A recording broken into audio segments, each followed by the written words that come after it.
We began the course by talking about one of the foundational ideas of modern psychology. This is what Francis Crick described as the astonishing hypothesis. The idea that our mental life, our consciousness, our morality, our capacity to make decisions and judgments is a product of a material, physical brain. What I want to talk about today and introduce it, and it's going to be a theme that we're going to continue throughout the rest of the course, is a second idea, which I think is equally shocking, perhaps more shocking. And this has to do with where mental life comes from. Not necessarily its material nature, but rather its origin. And the notion, this other astonishing hypothesis, is what the philosopher Daniel Dennett has described as Darwin's dangerous idea. And this is the modern biological account of the origin of biological phenomena, including psychological phenomena. Now, people have long been interested in the evolution of complicated things. And there is an argument that's been repeated throughout history. And many people have found it deeply compelling, including Darwin himself. Darwin, as he wrote The Origin of Species, was deeply persuaded and moved by this argument in the form presented by the theologian William Paley. So Paley has an example here. Paley gives the example of you're walking down the beach and your foot hits a rock. And then you wonder, where did that rock come from? And you don't really expect an interesting answer to that question. Maybe it was always there. Maybe it fell from the sky. Who cares? But suppose you found a watch on the ground. And then you ask where the watch had come from. Paley points out that it would not be satisfying to simply say it's always been there, or it came there as an accident. And he uses this comparison to make a point, which is a watch is a very complicated and interesting thing. Paley was a medical doctor, and Paley goes on to describe a watch and compare a watch to the eye.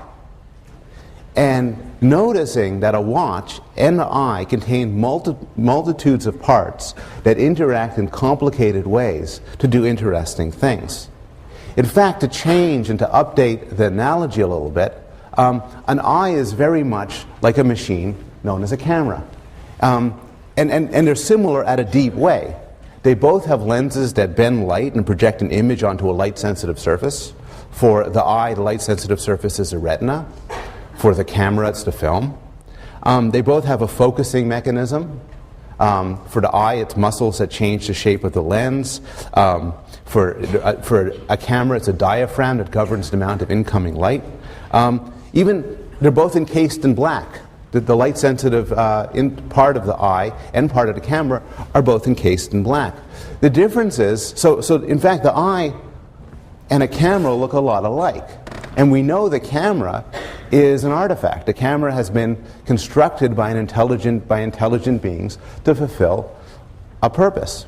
In fact, if there's any difference between things like the eye and things like a camera, the difference is that things like the eye are far more complicated than things like the camera.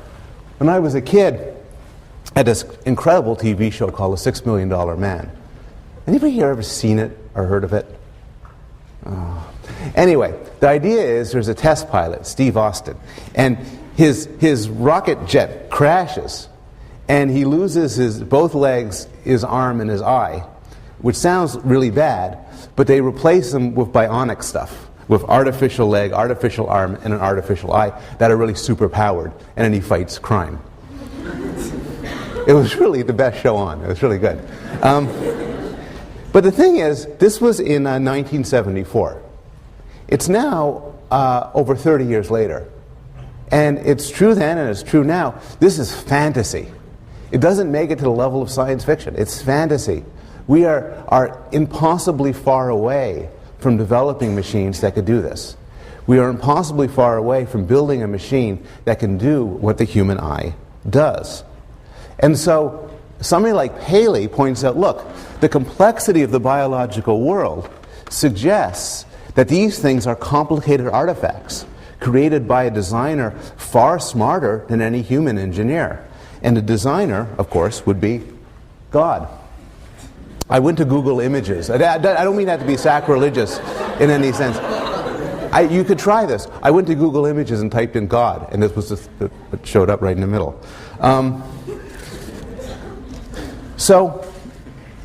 And this Paley argued, and has been convincing throughout most of history, is a perfectly logical explanation for where these complicated things come from.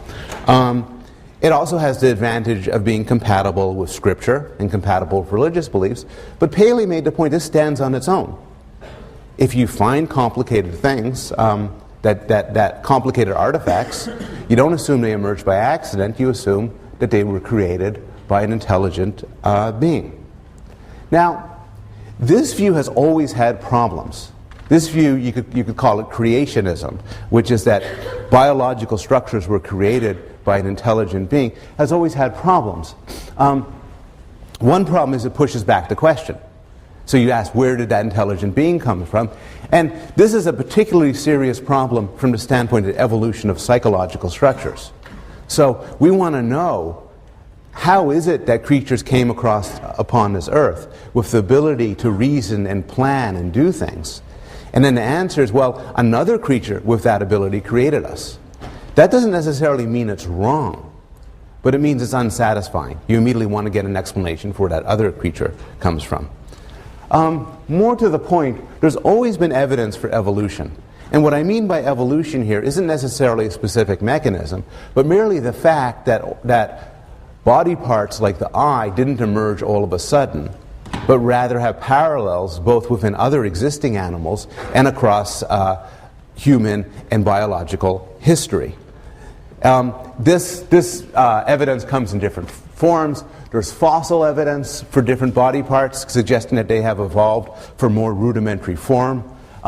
There's vestigial characteristics, and what this means is there are characteristics that human bodies have that are somewhat inexplicable, like the human tailbone or goosebumps, unless you view them at the human body in its current form as modifications from a previous form.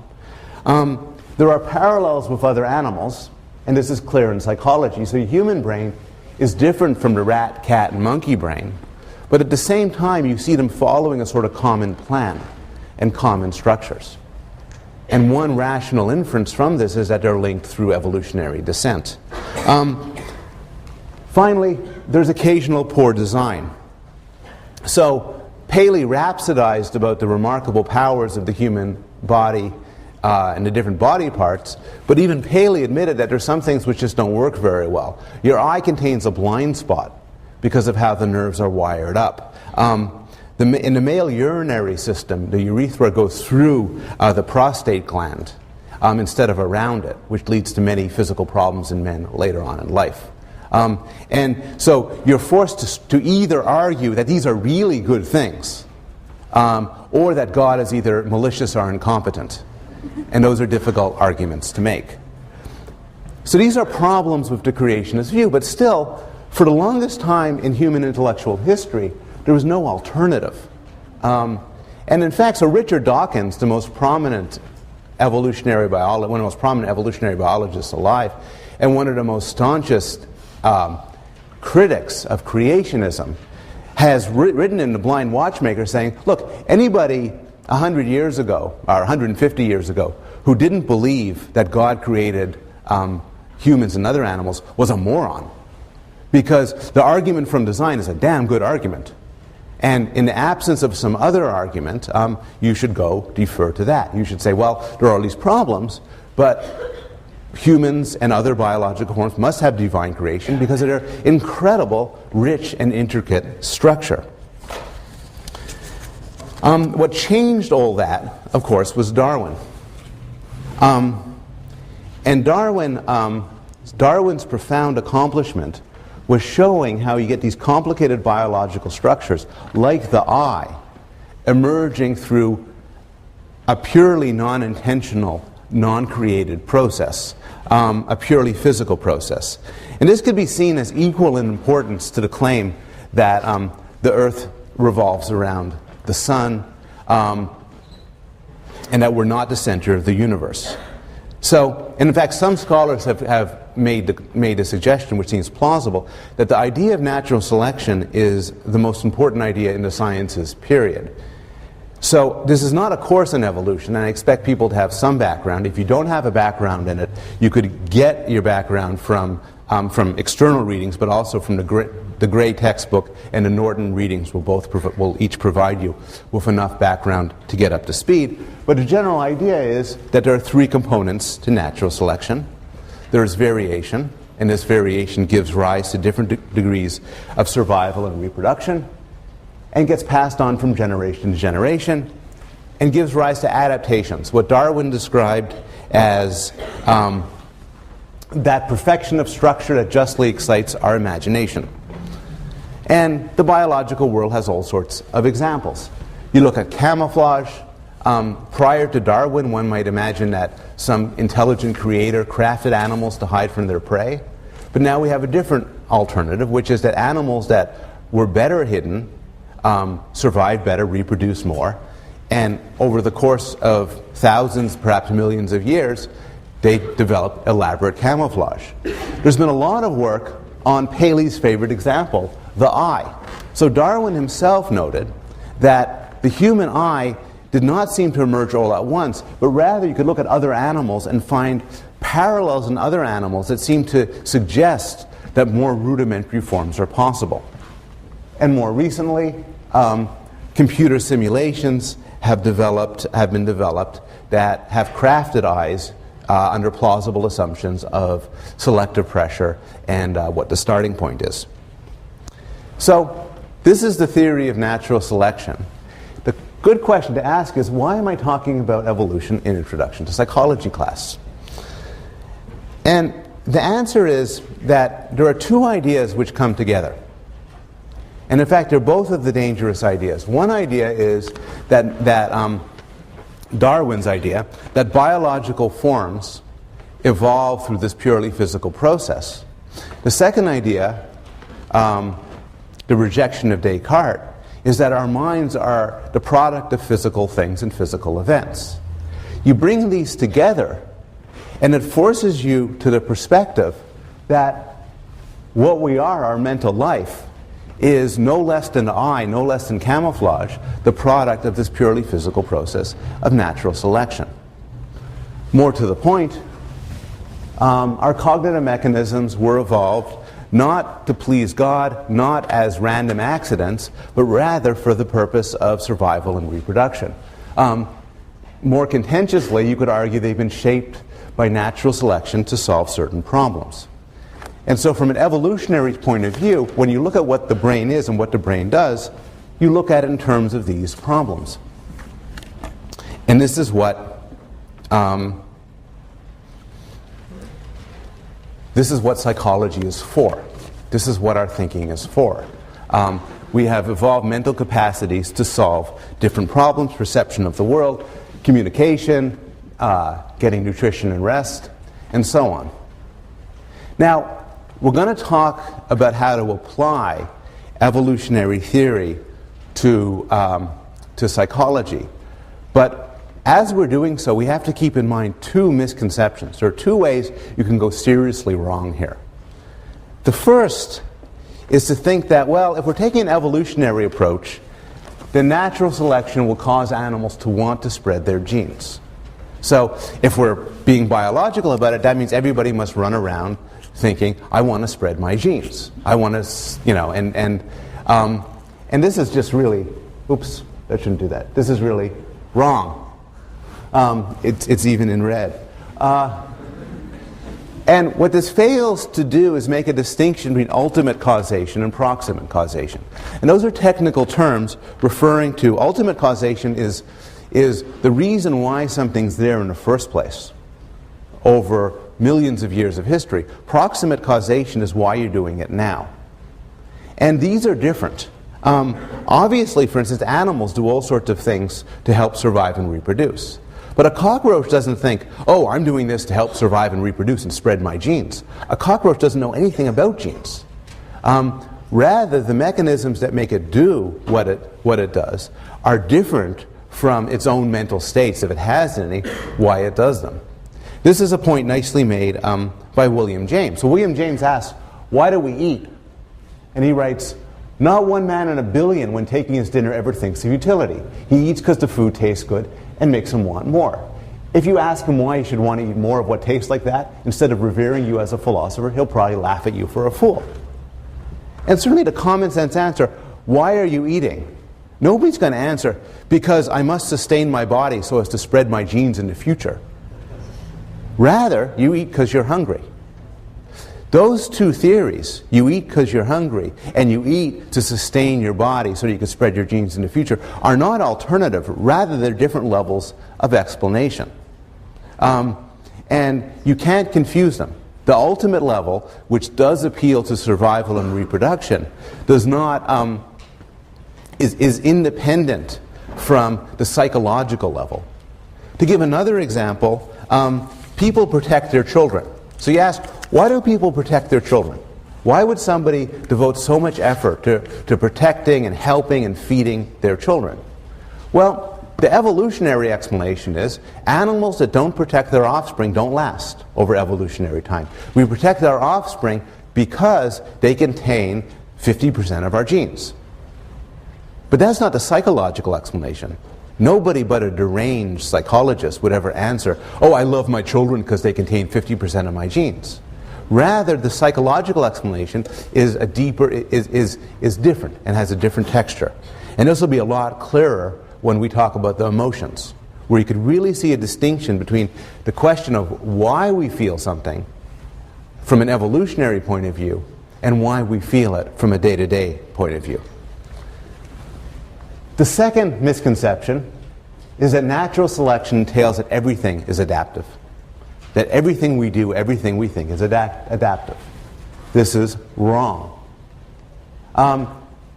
Natural selection, evolution more generally, distinguish between adaptations and byproducts and accidents. Many of you are currently, or will as you get older, suffer back pain. If I was to ask you, so why do you suffer back pain? How does back pain help you survive and reproduce? Well, the answer is, it's not an adaptation. Back pain is an accidental byproduct of how our backs are shaped. Don't go looking for an adaptive reason for hiccups, or self-pity, or bloating after you eat. There's all sorts of things a body will do that have no adaptive value, rather just accidents. We have a body that does all sorts of things. Some things it will do by accident. And this is certainly true for psychology. So a lot of the things, for instance, that occupy our interest, our fascination in day-to-day life are almost certainly evolutionary accidents. The three of the main preoccupations of humans are pornography, television, and chocolate. But if I ask you, why do you like porn? And you say, because my ancestors who liked porn reproduced more than those who didn't. It's not true.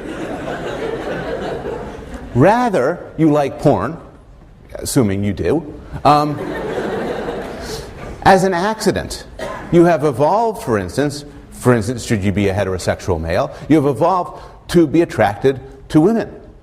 That is most likely to be an evolutionary adaptation, because being attracted to women and wanting to have sex with women is one step to the road to having kids, which is very good from an evolutionary perspective. It so happens, though, in our modern environment that people have created images that substitute. So instead of actually going out and seeking out women, you could just surf the web for hours and hours and watch dirty movies and read dirty books. Evolutionary adaptive dead ends. They're accidents. Why do you like chocolate bars, assuming that you do? It is not because your ancestors in the African savannah who enjoyed chocolate bars reproduced more than those who didn't. Rather, it is because we've evolved a taste for sweet things. And we've evolved a taste for sweet things in part because the sweet things in our natural environment, like fruit, were good for us. In the modern world, we have created things like chocolate, which are not so good for us, but we eat anyway. A lot of the debates, there's a lot of controversy in psychology over the scope of evolutionary explanations. And a lot of the debate tends to be over what's an adaptation and what isn't. There are some clear cases. We have color vision. Why do we have color vision? Well, I think everybody would agree we have color vision as an adaptation because of the advantages it gives us for seeing and making visual distinctions. We are afraid of snakes. We're going to talk about that in more detail, but there's a straightforward adaptive story about that. We are afraid of snakes because really our ancestors who weren't afraid of snakes didn't reproduce as much as those that were. We like chocolate bars, and we enjoy NASCAR. Those cannot be adaptations because chocolate bars and NASCAR are recent developments that could not have been anticipated by evolution. Those are easy questions. Here are some hard questions. Music. Everywhere in the world, people like music. Is this an adaptation for some selective advantage, or is it an accident? Steven Pinker, who wrote The Language Instinct that you read before, caused a huge amount of controversy when he argued that music is just an evolutionary accident. He described it as auditory cheesecake, something we like to gorge ourselves on that has no adaptive advantage. Other people argue music does have an adaptive advantage. Sometimes males use violence to coerce sex. Is male sexual violence a biological adaptation, or is it an accident? There's more than one language. Is that just an accidental byproduct of the way language works, or is there some sort of group or selectionist advantage sketched out in some way of having multiple languages? What about visual art? What about fiction? What about our love for stories? Those are all matters of heated debate. And so we have to keep in mind some things plainly are accidents. Some things almost certainly aren't accidents. Where the action is in the study of psychology and the study of evolution of cognition is trying to figure out which is which. So those are the misconceptions we have to avoid. But still, who cares? I mean, again, this is an introduction to Psych course. Why are we talking about evolution? Why should it matter to a psychologist how the mind has evolved? I'm going to talk about evolution now, but for the rest of the course, I'm just interested in how our minds are, period. So why would evolution matter? Well, many people think it doesn't. For instance, and they think it doesn't for different reasons. One claim is a metaphysical one. You might be a dualist. You might reject the idea your mental life is the product of your brain. And hence evolution is irrelevant to psychology because the brain and the mind, because the brain, which may have evolved, has nothing interesting to do with the mind.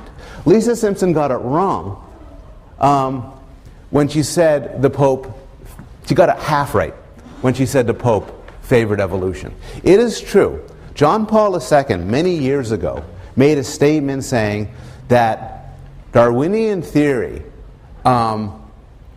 is not incompatible. Darwinian theory is a view about the evolution of species that is not motivated by any animus, is a genuine scientific theory, and should it turn out to be true, it is not incompatible with the truth about man as taught by the church. And scientists were thrilled by this, and they said he's endorsing evolution. But what fewer people talk about is the fact that after he said this, he drew the line. He allowed for evolution of the body, but he would not allow for evolution of the mind.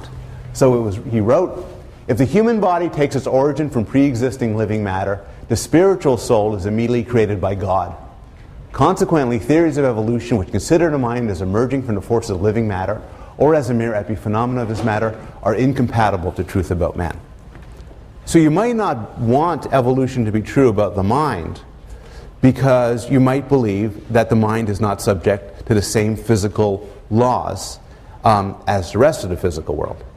That's one way you could reject evolutionary psychology. Another way to reject evolutionary psychology is to accept that the mind's a physical thing, but then argue that all of these instincts and these hardwired facets of human nature might exist for other animals, but they don't exist for people. So the anthropologist Ashley Montagu in '73, close to when the $6 Million Man was shown, by the way, said, with the exception of the reactions in infants to sudden withdrawals of support and to sudden loud noises, the human being is entirely instinctless. Man is man because he has no instincts, because everything he is and has become he has learned from his culture, from the man-made part of the environment, from other human beings. You might say, look, he could believe that in 74, but of course all of the infant studies that have come out since then suggested that's not true, and nobody would believe that nowadays. But in fact, the view is often held. Louis Menand, in a New Yorker article a few years ago, wrote, "Every aspect of life has a biological foundation in exactly the same sense, which is that unless it was biologically possible, it wouldn't exist. After that, it's up for grabs." And this is in the context of an argument that evolution can't tell us anything about what's most interesting about people. Menand is an educated, intelligent scholar. He is presumably well aware of the findings of Spelke and Baillargeon about how people are hardwired to understand objects in social life and so on. But his point is just that when it comes to the more interesting aspects of human nature, the stuff we're naturally, intuitively interested in, that's more cultural. And evolutionary theory and Darwinian theory just doesn't have anything much to say about it. Not because the mind is separate from the brain, but just because humans are much more cultural organisms. And so biology has little to say about it. There's a third objection, which is you might think, okay, the human mind actually does contain instincts. There is a human nature, but we should just study it by studying people. How could evolution, the study of evolution, the consideration of evolution, tell us anything interesting? I actually, in my own work, think evolution can tell us some interesting things. And I want to try to make a case for ways in which evolution can inform and enlighten us about the mind as it is. First, I want to make a point, which is, although this course is intro psych, and it is about the mind as it is, still, I think by any account, the evolution of consciousness, morality, and so on, just is intuitively interesting. It's the sort of thing that people are just fascinated by, and I think it's a question of interest in and of its own right. But here's how it could tell us about psychology. For one thing, it can tell us what can be innate and what cannot. So, some problems, some evolutionary problems, have been around for a long time and could lead to special biological adaptations. If I told you there's a biological adaptation for talking, mate selection, childcare, maybe it's true, maybe it isn't, but it's not crazy. From an evolutionary point of view, it's a reasonable possibility that it is. Other problems are recent, and our brains could not be specialized to deal with them. Written communication, interacting with strangers, driving a car, playing chess. If you were to argue that there's a part of the brain devoted to playing chess, I would say you're utterly wrong. You cannot be right. Because from an evolutionary point of view, there could be no such part of the brain evolved, because playing chess is a recent innovation. As a result, a focus on evolution could help discipline us to make coherent claims about what is built in and what isn't built in. Third, we're going to talk about human differences in this course. We're going to devote a class to human differences of the sort of what makes you different from her, different from her. Why do we have different intelligences in this class? Why are some of us arrogant and some of us humble? Some of us attracted to men, others attracted to women, and so on. But there's also questions of group differences. And evolutionary theory can help us say intelligent things about what sort of group differences you should expect. Because evolutionary theory predicts that some populations should evolve in different ways than others. The most obvious example is that children should be different from adults. The evolutionary problems faced by a child are very different from the evolutionary problems faced by an adult. And you can make specific and rather interesting predictions about how children's brains should differ from adults' brains. Evolutionary theory does not make any predictions about racial differences or ethnic differences. Some might exist, but there's no adaptive reason why humans who have evolved in different parts of the world should have profound differences in their mental capacities. What does evolutionary theory say about sex differences? Well, it says some interesting things, and we're going to devote a class to discussing them. But what I think is going to prove to be important is that we'll be able to use evolutionary biology to to talk sensibly about what sort of distinctions between the sexes, between males and females, one would expect to find and what sort one wouldn't expect to find. We can make educated predictions. I'm going to put here a clip of a man. This is a scene from the movie Roger Dodger, that begins with a man making quasi-evolutionary claims about the difference between men and women. And I want to put this as an example of what you could call barroom evolutionary psychology. And I want us to hold this in our minds, because we're going to return to these claims and discuss their validity. I like this for a few reasons. First, I like the backward reference to William James in utility. Second, it is a gorgeous combination of some things that are actually reasonably rational and total bullcrap. But what evolutionary biology will give us is the tools to distinguish between the two. Like, on the face of it, immediately, the ability to read maps, to claim that that has a biological, that differences in that ability have a biological roots, is crazy. On the other hand, the claim that males may develop a trait not because it's advantageous, but to attract females, is less crazy. The telepathic stuff is really crazy. But, so, I'm not at this point going to devote a lecture to sex. I'm not at this point want to make any claims one way or another. But what I want to suggest is that from a biological point of view, we could say sensible and intelligent things about what differences should exist and what shouldn't. Finally, and most of all, looking at something from the perspective of design, the perspective of what's it for, can often give you interesting insights as to its current nature. And I'll give you two quick examples. One that's not from psychology, one that is. Women suffer, often women who are pregnant, early in their pregnancy, suffer from morning sickness, nausea, throwing up, and so on. This has traditionally been viewed as just a breakdown in the system. Too much hormones, everything's askew, women get nauseous. Margie Prophet suggested an alternative, and this won her the MacArthur Genius Award. And this was the claim that maybe pregnancy sickness is not an accident, rather it's designed. It has a biological purpose.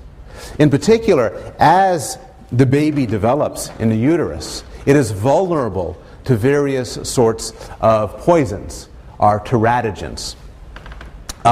Prophet suggested that pregnancy sickness is a hypersensitive period where women are extremely sensitive, get extremely nauseous towards the sorts of foods that could damage their baby. Now, if she just ended there, it's a story. How do we know it's true?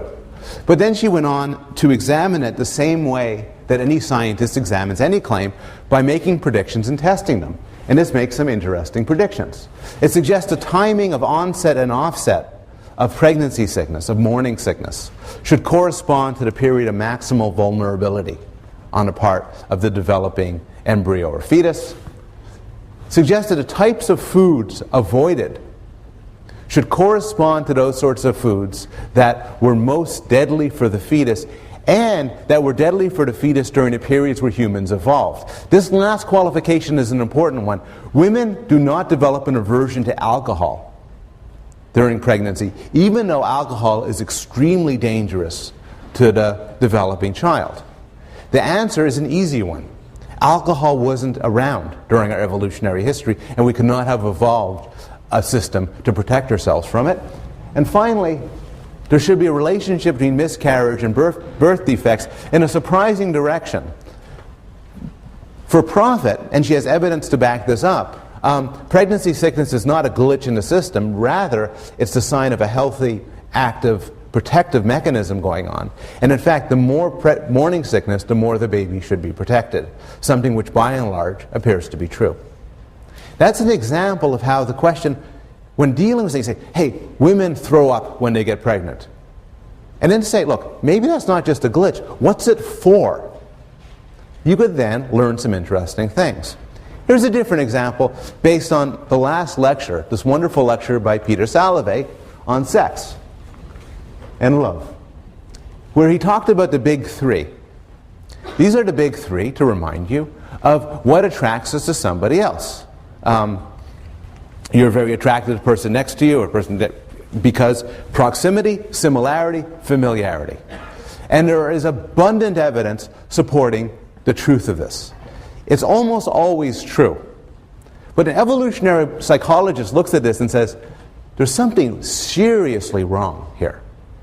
There's some cases where that has to be totally, absolutely mistaken.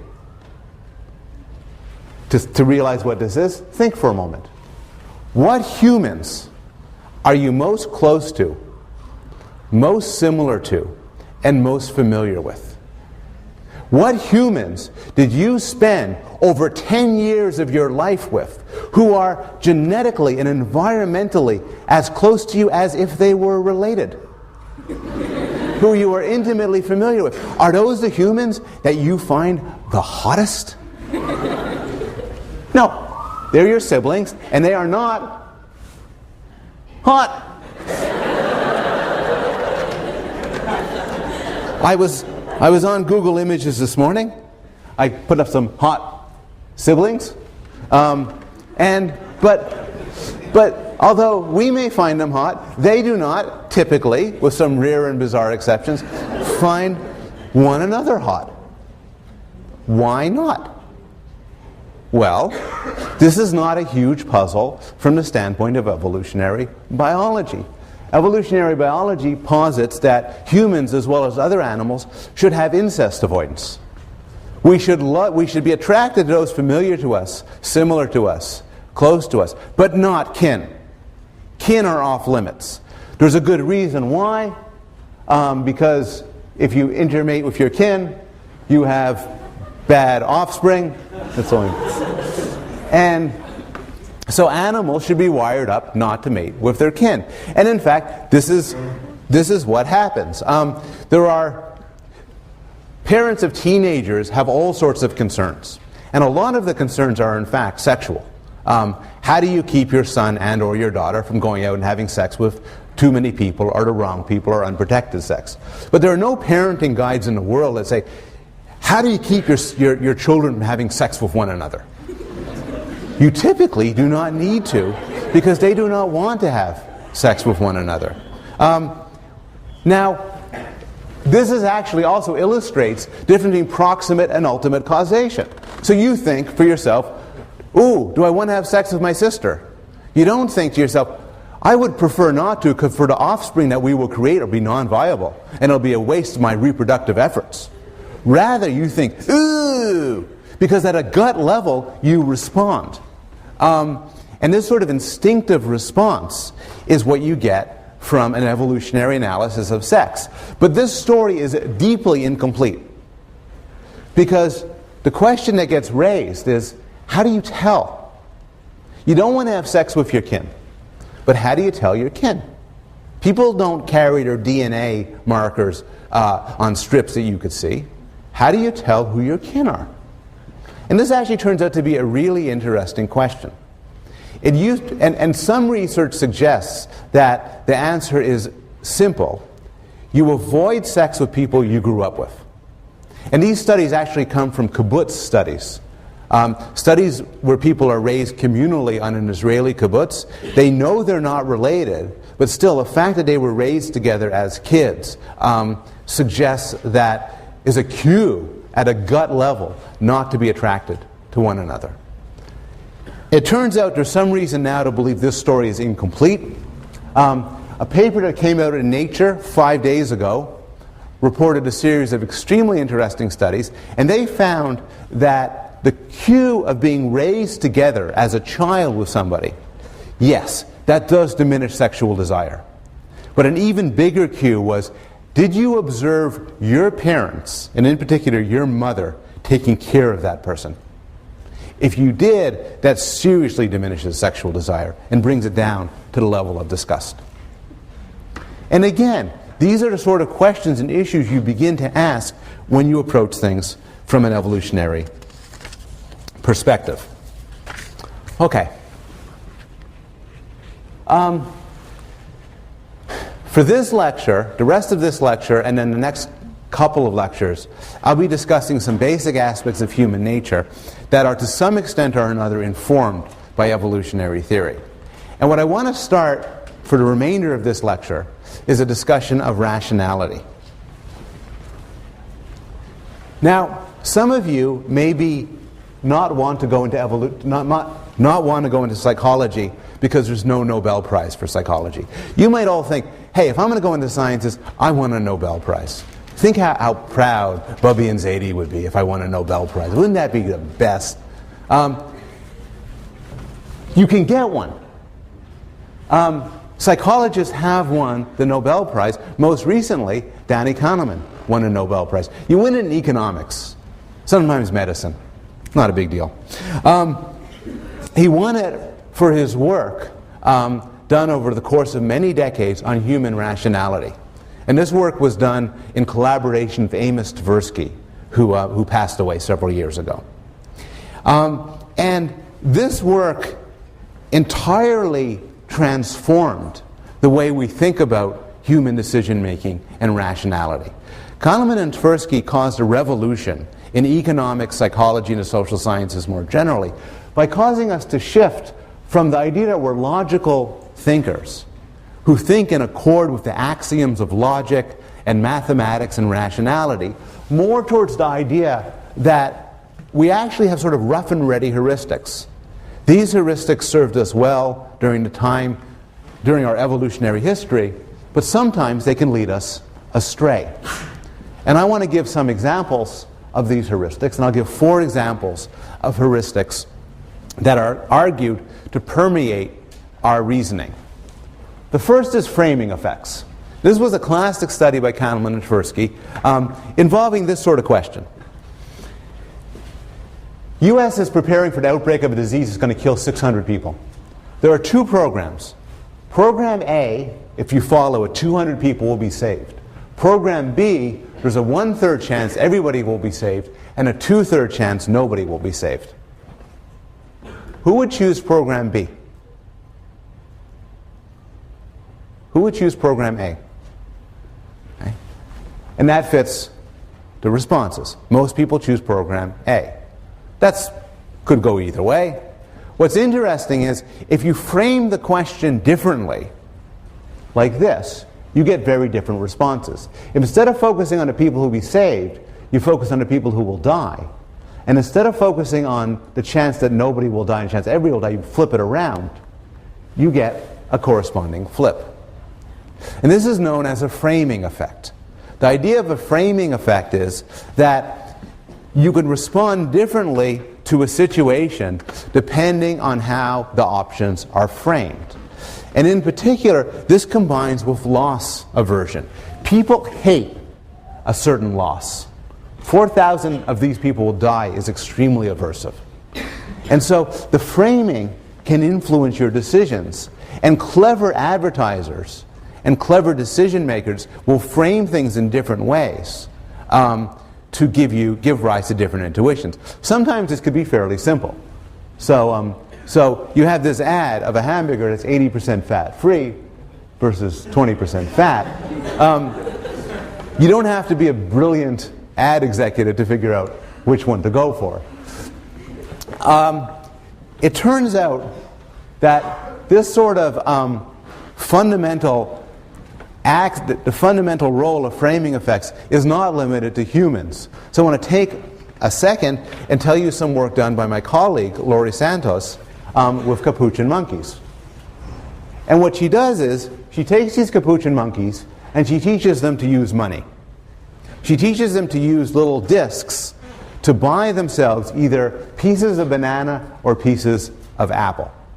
And they like to eat this. And they very quickly learn you can hand over a disc to get some banana or some apple.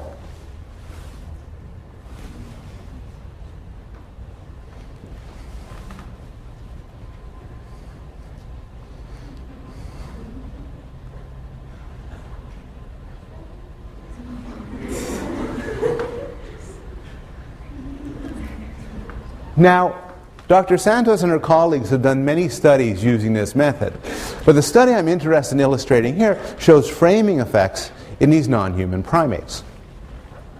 So what she does is, there's 2 options.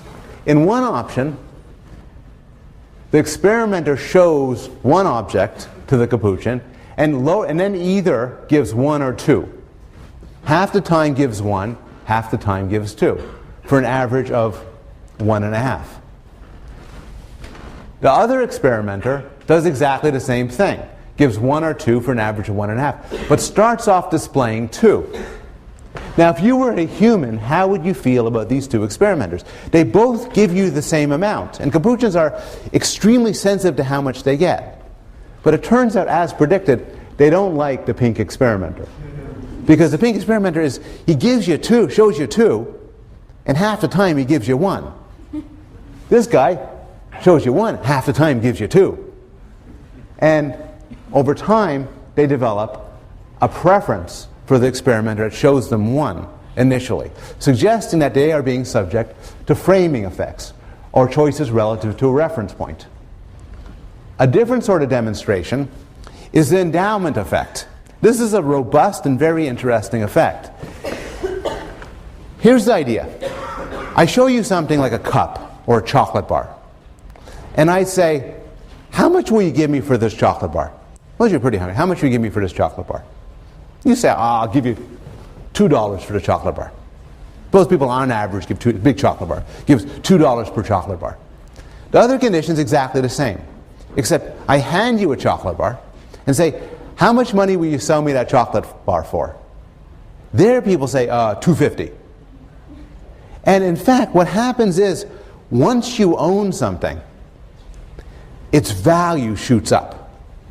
And this has mystified economists and psychologists. It makes no sense. The chocolate bar doesn't even have to move. I just leave it on the table and say, either how much will you spend, how much will you give me for this, or okay, it's yours, how much you want for me to take it back. The answer is, it's framing. If you're asking how much you want for it, it's a game. It's just how much will you pay to get something.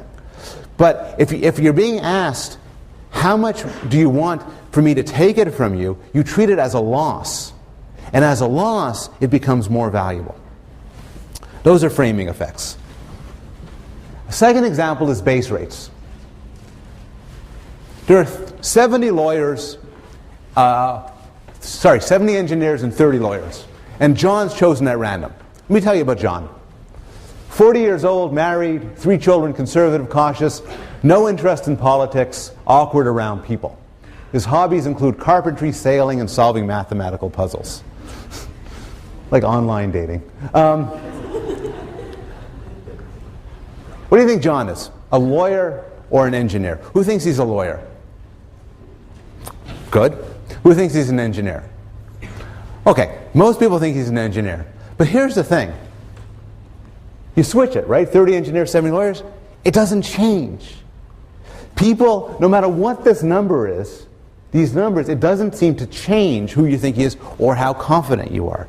People look at John as an individual and they ignore the background status of where he came from. They ignore base rates. Base rates are very difficult to think about. And I want to give you an example of this. And the example will be on the slides for when you print it out, because you might want to work through it yourself. But I'll give this to you quickly. There's a disease that hits 1 in 1,000 people. Pretty common disease. There's a test for the disease, and if you have it, it's going to tell you you have it. It tests for a certain thing in your blood, and boom, if the thing's in your blood, the test will go boom. If you have it, it will tell you you have it. It doesn't miss. On the other hand, it's not perfect. It has a false positive rate of 5%. So if you don't have the disease 5% of the time, the test will say you have it. So, if the test says you don't have it, you're fine. But if the test says you have it, maybe you have it, but maybe it's a false positive. You take the test, says you have the disease. Without pen and paper, how likely do you think the odds are you have the disease? Who says over 50%? Okay, before people sinisterly shouted the right answer, people will tend, medical students were given this, medical students less savvy than you, and the average is between 50% and 95%. The answer is, as some people quickly noted, 2%. And here's how it works. 1 person out of 1,000 will have the disease. That person will test positive. Test never misses. That leaves 999 people who don't have the disease, and we'll say about 50% of these people have it. So for every 51 people who test positive, only one will have the disease, giving an average of about 2%.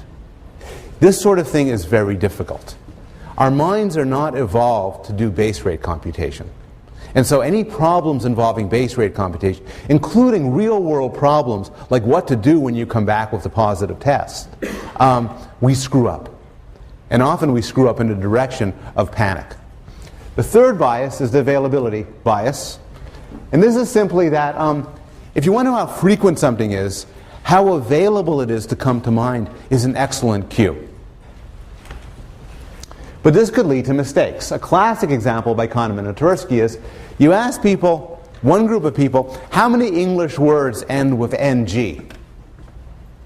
Or what proportion of English words? Another group of people, what proportion end with ing? Turns out you get much bigger numbers for ing than ng. Though of course ng would include everything with ing. It's just a lot easier to think about these things. This can show up in real world. What are your risk of getting killed? What's your risk of getting killed by a shark?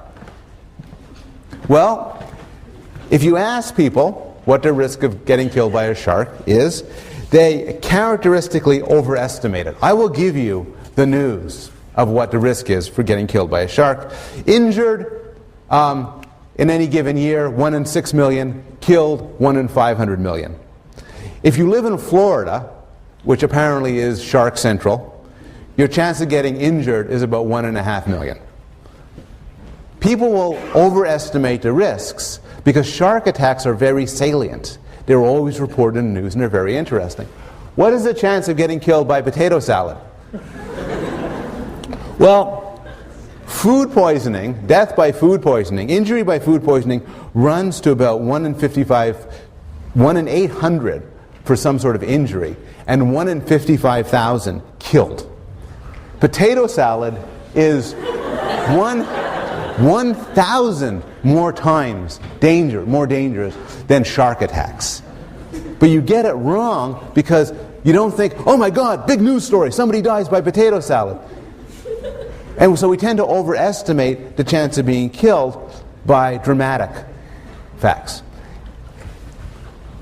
How many Jews in the United States? What proportion? Who thinks it's over 3/4 of the United States is Jewish? I'm kind of anchoring here. Okay. Who thinks over half? Who thinks over 40%? Who thinks over 20%? Okay. Who thinks over 15%? Who thinks over 10%? Who thinks over 7.5%? Who thinks over 5%? Okay. Who thinks overall there's more than 5% of the United States is Jewish? Who thinks over 3%? The answer is somewhere between 1.9 and 2.1%. Most people think, the average American thinks it's 20%. Surveys. If you're curious about demographics, and this map isn't to be entirely trusted because I got it from Wikipedia, this is the distribution of the Jewish population, self-identified as Jewish in different parts of the United States. New York City is, of course, the most dense population with 9%. New Haven has 3.5%. Now, why do people get it wrong? Well, there's all sorts of reasons, and this is going to come out in the context of social psychology when we talk about how people think about human groups. But one quick answer is people who are plainly Jewish are prominent in positions where people notice them, like entertainment, or in the case of you guys, academia. And this could lead to this availability. Can I think of a Jew? Yeah. This availability causes us to overestimate the proportion to which Jews are represented in the population. Final example, confirmation bias. This is a very nice study. It's very simple. You're the jury of a custody case. You have to give a child custody, either mother or father, sole custody. One parent has average income, average health, average working hours, reasonable rapport for the child, and a relatively stable social life. Second parent has an above average income, minor health problems, lots of work-related travel, a very close relationship with the child, and an extremely active social life. Think for a moment. Who would you award custody with? Obviously there's no right answer here. Just think for a moment. Who would award custody to parent A? Who would award custody to parent B? Okay. As I think there is in this room, when this study is done, there's a slight advantage to parent B. Here's what's interesting. You give another group of people this question. Which parent would you deny custody to? You get a slight advantage for parent B. Now this is to some extent an illustration of framing problems, but it's also a more general illustration of the confirmation bias. So when you're asked to award custody to, you then ask, well, where's a sign that somebody's a good parent? And the good parent aspects of B jump out. When asking to deny custody, you ask, where's a cue that somebody's a bad parent? And the bad parent aspects of B jump out. In general, when we have a hypothesis, we look for confirmations. This makes some things which are logically easy extremely difficult problems when you face them in the real world. And I'll end with my final example, that of the Wason selection task. Here's the game. And I don't want people to shout it out just yet. There's 4 cards. Each card has a letter on one side and a number on the other side. You have to judge whether this claim is true or false. If a card has a D on one side, it has a 3 on the other side. How many cards do you have to turn over to test whether that rule is right? Okay, somebody shout out what one card is you have to turn over. D. Everybody gets that right. What else? Do you need to do any other cards? How many people think it's D and 3? I'm raising my hand to fool you. People answer either D or D and 3. But think about it. What would make this rule wrong? It's wrong if it has D on one side and not 3 on the other, right? That's what it would be to be wrong. You then have to check D to see if there's a 3 on the other side. You're all right about that. Then you need to check 8 to see if there's a D on the other side. 3 is not going to tell you anything. That's hard. People find this very hard. Okay, big deal. But what's interesting is you can modify it in certain ways to make it a lot easier. And this is the work of Leda Cosmides and her colleague, an evolutionary psychologist at Santa Barbara, who has argued that if you frame these questions in ways that make ecological sense, people are much better at them. And basically, she does studies where she has people who are evaluating a social rule. Imagine these cards. On one side of the card is a drink. On the other side is the person's age. You are a bartender and you want to make sure nobody under 21 drinks beer. Which cards do you turn over? Well, now it's easier. But the logic is the same. It's a violation if there's under 21 on one side, beer on the other side. So you need to check the under 21 here, and you need to check the beer here. And when you make these logical problems more ecologically valid, they turn out to be much easier. Okay.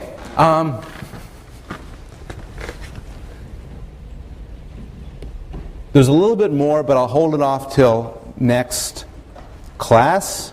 And I'll end with the reading response, which is to do your own bit of reverse engineering and evolutionary psychology. And I'll see you all on Wednesday.